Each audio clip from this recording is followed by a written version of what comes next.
Kenapa 99% penemuan di dunia ini datangnya cuma dari segelintir orang yang punya rasa ingin tahu tinggi?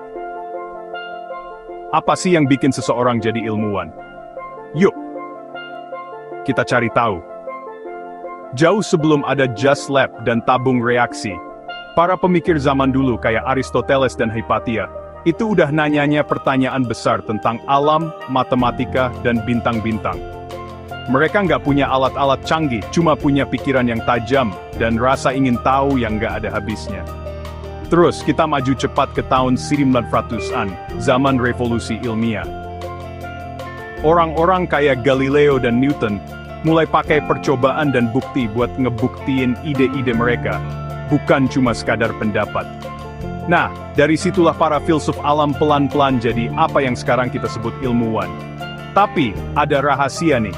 Ilmuwan itu bukan cuma bapak-bapak tua dengan rambut acak-acakan aja. Marie Curie, contohnya, dia mendobrak batasan dengan penelitiannya tentang radioaktivitas. Terus, George Washington Carver, dia mengubah kacang jadi ratusan penemuan.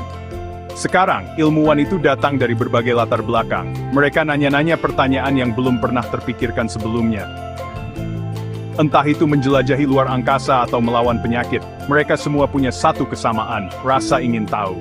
Kenapa 99% penemuan di dunia ini datangnya cuma dari segelintir orang yang punya rasa ingin tahu tinggi? Apa sih yang bikin seseorang jadi ilmuwan? Yuk, kita cari tahu. Jauh sebelum ada Just Lab dan tabung reaksi, para pemikir zaman dulu kayak Aristoteles dan Hypatia, itu udah nanyanya pertanyaan besar tentang alam, matematika, dan bintang-bintang. Mereka nggak punya alat-alat canggih, cuma punya pikiran yang tajam, dan rasa ingin tahu yang nggak ada habisnya. Terus kita maju cepat ke tahun 1900-an, zaman revolusi ilmiah. Orang-orang kayak Galileo dan Newton, mulai pakai percobaan dan bukti buat ngebuktiin ide-ide mereka, bukan cuma sekadar pendapat. Nah, dari situlah para filsuf alam pelan-pelan jadi apa yang sekarang kita sebut ilmuwan. Tapi, ada rahasia nih. Ilmuwan itu bukan cuma bapak-bapak tua dengan rambut acak-acakan aja. Marie Curie, contohnya, dia mendobrak batasan dengan penelitiannya tentang radioaktivitas. Terus, George Washington Carver, dia mengubah kacang jadi ratusan penemuan. Sekarang, ilmuwan itu datang dari berbagai latar belakang. Mereka nanya-nanya pertanyaan yang belum pernah terpikirkan sebelumnya.